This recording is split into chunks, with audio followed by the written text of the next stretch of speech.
The most important growth metric on social media is how fast you get followers.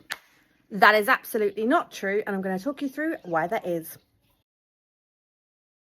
Hello and welcome to Engage and Thrive, also known as EAT, your coffee catch-up with me, your host, Taelon, where we will go through common problems and hurdles that come up in business, marketing and advertising and try and demystify them. I know firsthand how complicated and confusing it can seem with all the different acronyms and all the things to do in business. So let me try and help you be better in business. First things first, let's start with grabbing a coffee.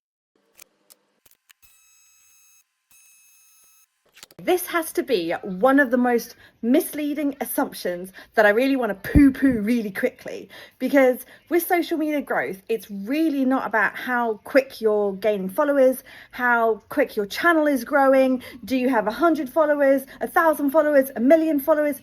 At the end of the day, followers aren't customers and reach isn't revenue. Growth on social media really isn't about the numbers. It's more about creating momentum, connections, and outcome, which we're going to go through in the takeaways today. As always, let's go through vocab. The first one being vanity metrics. So this is surface level statistics that look really impressive, but don't actually drive any business value. And this would be things like impressions, reach, likes, and followers. Now, what I would say, it doesn't mean that you shouldn't be looking at those, but it's just that there are deeper, more meaningful statistics that you need to be looking at in terms of your social media growth. ER, engagement rate, the percentage that your audience interacts with your content. So this can be anything from likes, shares, comments, saves, and there'll also be other ones that are like watch time if you're thinking about YouTube. Conversion, when someone actually takes a desired action like signing up, booking an appointment with you, purchasing something, whatever it is, they've actually converted. Community, a group of people that regularly engage with your content and your brand. Growth rate, the percentage increase of a specific metric over time. So this might be of your followers, of your views, of your reach. And the final one, CTR, click-through rate. So this is the percentage of users that have clicked through on one of your posts or your links and done something with it after. Number one, set the scene. Now, the reason why this is important when we're talking about growth on social media is because let's just start from the basics. Let's not even think about your followers. Let's not think about what you're posting at this point. Let's literally look at the setup, let's call it the infrastructure of your profile or your page, whatever it is that you're using on the platform. So the first thing you need to think about is that platform the right platform for your audience, your ideal target customer? Then you need to think about your actual profile. What does that look like? Is it reflective of your brand? Do you have the right logo? Is your logo not cropped in a circle or in a square, whatever it is? Can you see it clearly? Is it recognizable? So if you are a new brand, you may have your name written somewhere very clearly. But again, think of the profile setup by platform, where your name sits, where your logo would sit, and potentially where you then also have a cover image as well. You don't want to spam your audience with putting your logo in too many places, because then it looks like you're trying too hard. Then if we're thinking about, okay, on your cover photo or your bio or your about us section, what does it actually say about your brand? Now, this might be a corporate brand or this might be a personal brand, but what does it actually say in really plain, simple terms? So I know for a fact that marketers, we love making things more creative, and potentially the tone of voice is dialed up so much that it's more of an internal tone of voice that external people may not always understand. Strip it right back and make it super simple about what you stand for. What are you selling? What's your products? What's your service? Because you have to think about it. When people are browsing through social media profiles and having a quick look, right? It's that 7-second attention span. So how can they gather that information in 7 seconds about your brand or your personal brand? Then obviously in your high conversion areas on your profile, what I mean is your website links or your link in bio or linking to other social channels, or utilize those as best as possible. So for example, if you have a physical store, potentially put your Google Maps as your link in your profile so people can physically find you. And also, if you are busy because you're during your opening hours and you can't always respond to social messages, they can quickly find you because that link is in your profile. So let's say you've got that set up. Just as the final piece of that puzzle about setting the scene is just test everything. So ask a friend or family member to go on your profile and click on your links, because you may not have another profile that you could log into. But click on your links, try and send a message, try and see your website, try and look at your Google Apps, make sure everything is working. These are the basics just to get you started on your profile. Number 2, quality over quantity. Now, the reason I was saying that setting the scene is really important as the first base piece for social media growth and metrics is because now we're really going to dig into your followers and your conversions that you have. And this is where I've heard far too many times of small businesses saying, oh, but we don't have 10,000 followers or 50,000 followers, so people won't think we're a real business. Honestly, it is not about that. What you have to think about is your engagement rate on your content, because at the end of the day, you can have 500 followers, but if you've got 500 followers and they are super engaged and commenting on all your content and buying from you and sharing your content, what more can you ask for? And in the opposite scenario, if you have a low engagement to follower ratio, which I'll explain in a minute, that metric, you're potentially just broadcasting into a void. So for example, let's use Meta Facebook pages and Instagram profiles as the example. Let's say you have 10,000 followers and you're doing lots and lots of stories because your stories get really high views. Okay, so if you've got 10,000 followers, you should be getting at least 1% views on your stories, which means you need to be getting at least 100 views in your stories. If you're getting less than 100 views in your stories, you don't have good engagement. And the more stories you post isn't going to increase that engagement. So again, using that 1% engagement, if you have 50,000 followers, 1% engagement, if you're getting less than 500 story views, it's not good engagement. And that's a very specific example, obviously, to stories. So if we think about engagement benchmarks, and these are sweeping engagement benchmarks, they obviously vary by platform and then based on your niche and based on your target profile, there is so much more deeper that you could go into. But let's just say as sweeping statement benchmarks, if you've got under 10,000 followers, a good engagement rate would be between 1.5% and 3%.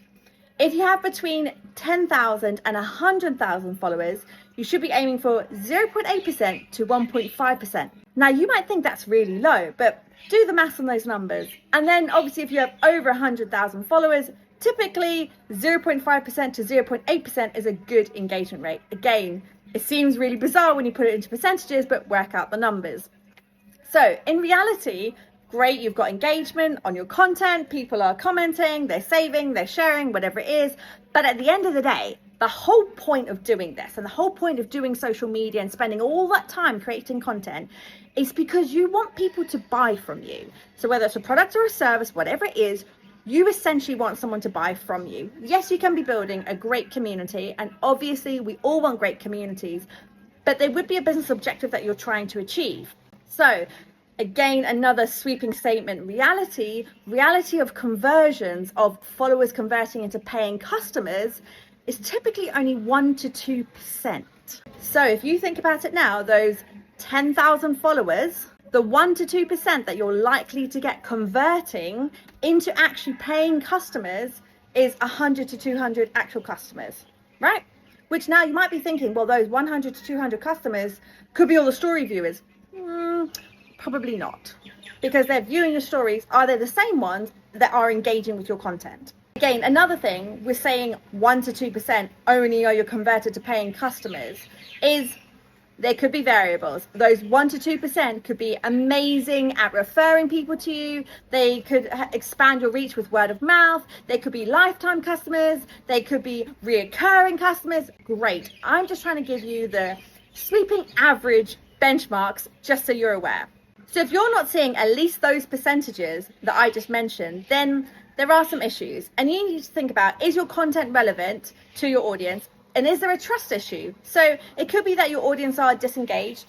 It could be that your content isn't being surfaced by the algorithm. Or it could be that your followers aren't your ideal customer profile.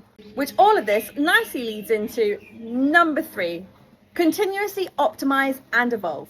So as I mentioned, those are obviously base metrics that we're talking about, sweeping statements across all profiles. But the reality is it depends on the profile that you're using, which social platform, and the business objectives that you're trying to achieve and what you're trying to do with your specific content as well. So Are you actually just producing education videos that you're putting on YouTube and integrating those on your website? So you're less bothered about your followers and your engagement on YouTube and more bothered about how people are interacting with the content on your website. Is it that actually you need to revisit your target audience because you're getting great growth on your platforms? You're not quite getting the engagement, but there's something there. So clearly there's a mismatch between what you think is your ideal customer profile and what you're getting as growth followers and what they're expecting from you. So again, how can you understand that? How can you better service those customers? How could you evolve as a business? How could you evolve as your messaging?